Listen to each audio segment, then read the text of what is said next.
Assalamualaikum warahmatullahi wabarakatuh. Selamat datang di channel Santri Abadi.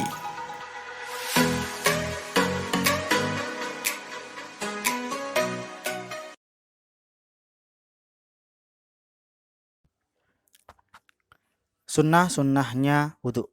Sekarang kita akan bahas sunnah-sunnah wudhu.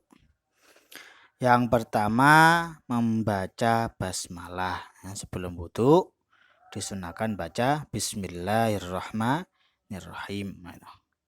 Kan tapi kalau kita berada di kamar mandi, jangan dilafadzkan. Kita baca di dalam hati saja. Kalau kita di luar kamar mandi, baru kalau kita wudhunya di luar kamar mandi, baru kita bisa ucapkan Bismillahirrahmanirrahim.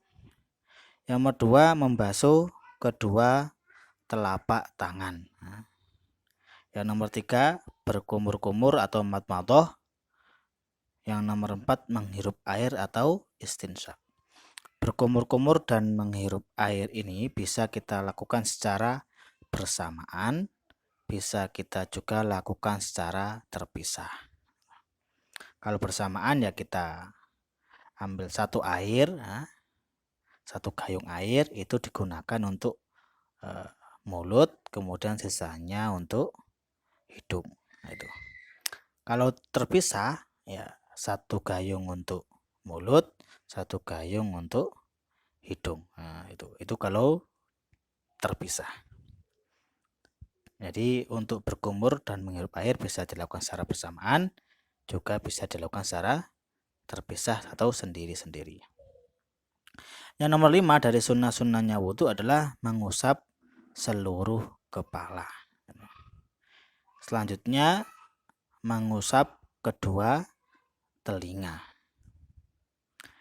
Yang nomor 7, mendahulukan yang kanan daripada yang kiri. Ini untuk anggota-anggota yang memang mempunyai sisi kanan dan sisi kiri. Kalau untuk anggota yang nggak punya kanan dan kiri seperti wajah atau kepala, itu tidak perlu dibedakan antara kiri dan kanan karena memang tidak mempunyai kanan dan kiri.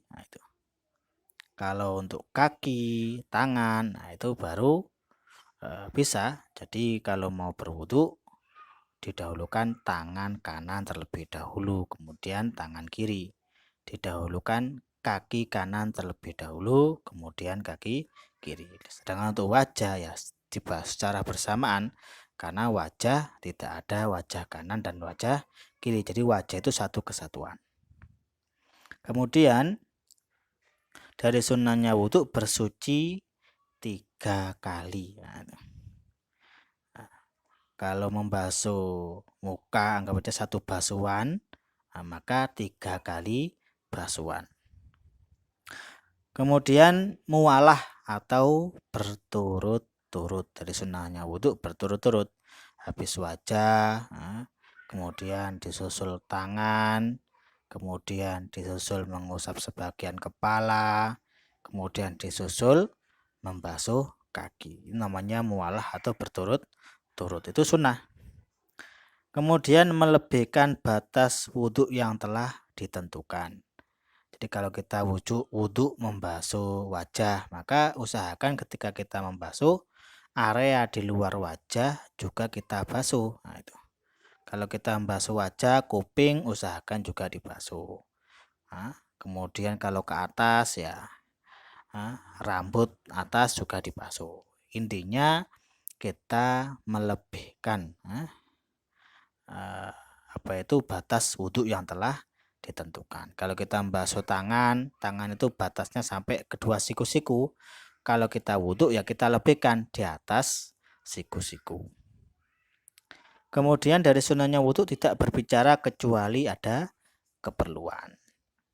Kalau ada keperluan, ada hajat ya berbicara seperlunya saja. Kalau nggak ada ya lebih baik diam. Kemudian dari sunnahnya wudhu juga memijat atau menggosok anggota yang dibasuh. Jadi ya kalau kita wudhu dengan pancuran pasti kan kita menggosok. Itu hukumnya sunnah. Digosok atau memijat anggota yang dibasuh. Itu hukumnya sunnah. Dan yang terakhir dari sunnahnya wudhu adalah berdoa. Ketika kita sudah selesai berwudhu, kita menghadap ke arah kiblat, ke arah Ka'bah, kemudian kita mengangkat kedua tangan kita seraya berdoa, asyhadu an la ilaha illallah wahdahu la syarikalah wa asyhadu anna Muhammadan abduhu wa rasuluh. Allahumma ja'alni minat tawwabina waj'alni minal mutatahhirin waj'alni min ibadikas sholihin. Yang mana artinya saya bersaksi tidak ada Tuhan selain Allah dan Muhammad adalah hamba dan utusannya. Ya Allah, jadikan aku termasuk golongan orang-orang yang bertaubat, orang-orang yang bersuci, dan termasuk hamba-hambamu yang soleh. Jadi setelah wudhu jangan lupa kita untuk berdoa. Dari salah satu cara berdoa ya kita menghadap ke arah kiblat, ke arah Ka'bah, kemudian mengangkat kedua tangan kita, kemudian berdoa. Nah, kemudian yang ini nomor 14 ya, ini yang terakhir, yaitu membaca surat Al-Qadar. Inna anzalnahu fi lailatul qadar, itu sebanyak 3 kali, kemudian disusul dengan baca ayat kursi, setelah ayat kursi kemudian disusul dengan surat Al-Ikhlas. Catatan, satu basuhan itu dianggap ketika basuhannya sempurna. Nah, jadi dari sunnahnya wudhu kan kita dari sunnah wudhu kan bersuci 3 kali atau bersuci 3 basuhan. Satu basuhan itu dianggap ketika basuhannya sempurna. Maksudnya sempurna ini anggota wudhu itu terbasuh sempurna. Contoh kalau wajah yang kita basuh cuma kanannya saja ini, cuma sebelah sini saja kita basuh sampai 3 kali 4 kali, itu masih belum dianggap satu basuhan. Kenapa? Karena belum sempurna. Kapan dianggap satu basuhan? Ketika wajah semuanya ini sudah terbasuh, itu dianggap satu basuhan. Sama halnya ketika kita membasuh tangan. Kalau yang kita basuh cuma pergelangan tangan saja, walaupun 3-4 kali basuhan, itu masih belum dianggap satu basuhan. Jadi kapan dianggap satu basuhan? Kalau anggota tangan ini sudah terbasuh semua, baru dianggap satu basuhan. Nah, jadi satu basuhan itu dianggap ketika basuhannya sempurna. Kemudian wudhu dianggap muwalah ketika membasuh tangan sedangkan wajah masih basah dan seterusnya. Dari sunnahnya wudhu itu kan muwalah atau berturut-turut. Nah, ukuran berturut-turut itu gimana? Ukuran berturut-turut itu adalah ketika kita membasuh tangan, wajah kita ini masih basah, itu dianggap muwalah. Jadi wudhu itu tidak harus langsung. Seandainya lah kita wudhu di keran, ya. Di keran kita wudhu, ketika kita membasuh tangan, kerannya mati. Nah, itu. Kerannya mati, airnya habis. Nah, kemudian kita pindah ke kamar mandi.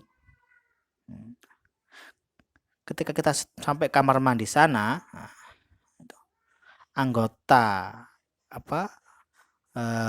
wudhu kita, anggota wudhu yang kita basuh sebelumnya itu masih basah, kemudian kita meneruskan di kamar mandi, itu mendapatkan sunnah muwalah. Nah, itu sunnah muwalah. Intinya ketika kita membasuh anggota setelahnya, anggota sebelumnya itu masih basah, itu dianggap muwalah. Hal-hal yang membatalkan wudhu. Yang pertama, jadi kita harus mengetahui hal-hal yang membatalkan wudhu ini. Kalau kita tidak mengetahuinya, ditakutkan atau dikhawatirkan terjadi pada diri kita, padahal wudhu kita telah batal, tapi kita tidak menyadarinya karena kita tidak tahu. Kemudian kita sholat, kemudian kita memegang Al-Quran. Itu kan sesuatu yang salah, maka sholat kita nanti tidak sah. Kita memegang Al-Quran padahal wudhu kita telah batal. Jadi hal-hal yang membatalkan wudhu ini harus diketahui agar kita benar-benar bisa mengetahui kondisi wudhu kita. Yang pertama dari hal yang membatalkan wudhu adalah segala sesuatu yang keluar dari kemaluan, baik kemaluan depan atau kemaluan belakang kecuali mani. Itu kencing, buang air besar, itu sudah membatalkan wudhu, kecuali mani. Mani tidak membatalkan wudhu, akan tapi mewajibkan orang yang sudah keluar mani, mewajibkan untuk mandi besar. Yang nomor 2, tidur tidak dalam keadaan mutamakin atau duduk. Jadi tidur dalam keadaan berbaring, itu batal wudhunya. Tapi kalau tidur dalam keadaan duduk seperti ini, duduk yang pantatnya itu menempel di tempat duduk, bisa di tanah, bisa di kursi, itu. Pokoknya pantatnya menempel di tempat duduknya. Kok tertidur? Itu tertidur dalam keadaan pantatnya menempel di tempat duduk, itu wudhunya tidak batal. Jadi tidur dalam keadaan mutamakin, tidur dalam keadaan duduk, pantatnya menempel di tempat duduk, itu tidak membatalkan wudhu. Tapi kalau tidurnya itu selain itu, kepalanya tidur dalam keadaan sujud masalah, yang mana pantatnya sudah terangkat dari tempat duduk, itu membatalkan wudhu. Selanjutnya dari hal yang membatalkan wudhu adalah hilang ingatan atau hilang kesadaran yang disebabkan karena mabuk, sakit, gila, pingsan, atau yang lainnya. Yang nomor 4, menyentuh lawan jenis yang bukan mahramnya dengan tanpa penghalang. Maksudnya penghalang ini dengan tanpa mungkin sarung tangan. Kalau menyentuh atau salaman dengan lawan jenis dengan sarung tangan, itu tidak batal wudhunya. Akan tapi kalau dengan langsung tanpa penghalang, dengan lawan jenis yang bukan mahramnya ya, itu bisa membatalkan wudhu. Yang nomor 5, menyentuh kemaluan manusia dan area dubur dengan telapak tangan bagian dalam. Itu kemaluan manusia dan area dubur, itu dengan telapak tangan bagian dalam. Maksudnya telapak tangan bagian dalam seperti ini. Gitu. Ini. Jadi telapak kulit yang nggak terlihat itu namanya telapak tangan bagian dalam. Itu kalau jempol seperti ini. Itu kulit yang tidak terlihat itu namanya telapak tangan bagian dalam. Jadi kalau menyentuh kemaluan dengan sisi atas ini itu tidak membatalkan wudhu. Catatan. Mahram adalah setiap perempuan yang tidak boleh dinikahi. Mahram ada 2, ada mahram selamanya atau yang dikenal dengan mu'abbad, dan mahram sementara yaitu ghairu mu'abbad. Mahram selamanya ini ada 3, yaitu mahram sebab nasab. Ibu, nenek, bibi, saudari, keponakan, dan anak ini mahram, mahram bin nasab, yaitu mahram sebab nasab. Jadi cara mengingatnya, kalau seperti saya yang laki-laki, maka cara mengingatnya mahram saya adalah saya ke atas ibu, ibu ke atas nenek, yang kita sebutkan perempuan-perempuan saja. Ibu ke samping yaitu bibi, yaitu saudarinya ibu atau saudarinya ayah, itu bibi. Kemudian kita ke samping, saudari, saudari kita. Kemudian saudari ke bawah, dalam artian anak-anaknya saudari atau saudara itu keponakan, itu mahram. Kemudian kita ke bawah yaitu anak-anak kita itu juga mahram. Kemudian ada namanya mahram sebab perkawinan, ibu mertua ke atas. Ini jadi kalau ada seorang laki-laki Z masalah menikah dengan Fatimah, ketika setelah akad, maka ibunya Fatimah ini itu sudah menjadi mahramnya Zaid. Itu. Jadi mahram sebab nasab. Cuma ibunya saja yang ibu dan ke atas, dari ibu, ibunya ibu, nenek, itu mahram. Adapun saudarinya ibu, itu bukan mahram.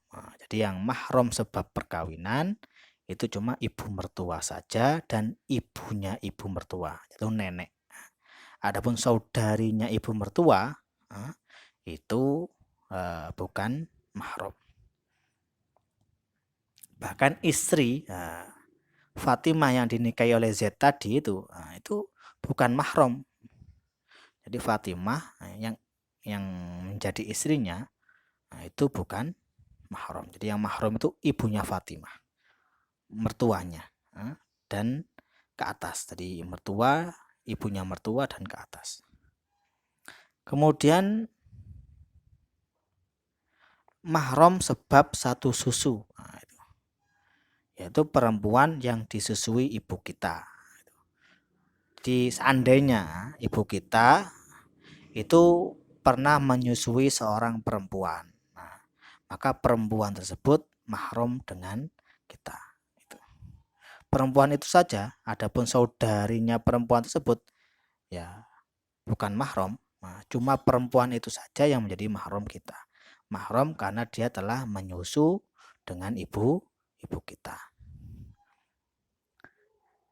Nah, mahram selamanya ini atau mahram mu'abbad, mahram sebab nasab, mahram sebab perkawinan, mahram sebab satu susu, atau disebut dengan mahram mu'abbad, mahram selamanya ini tidak membatalkan wudu.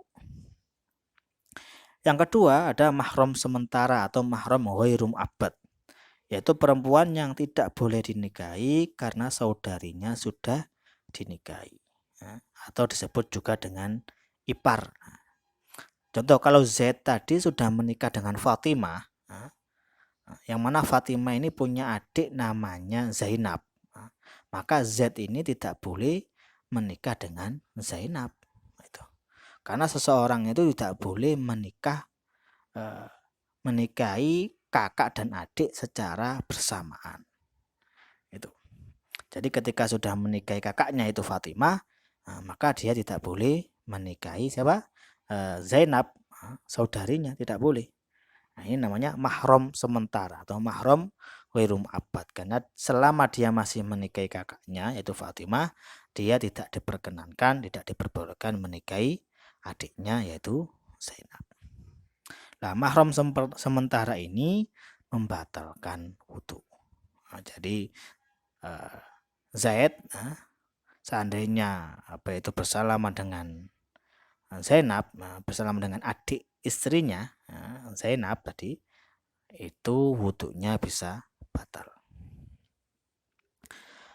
Kemudian perempuan yang bukan mahram. Perempuan yang bukan mahram yang membatalkan wudu adalah istri paman.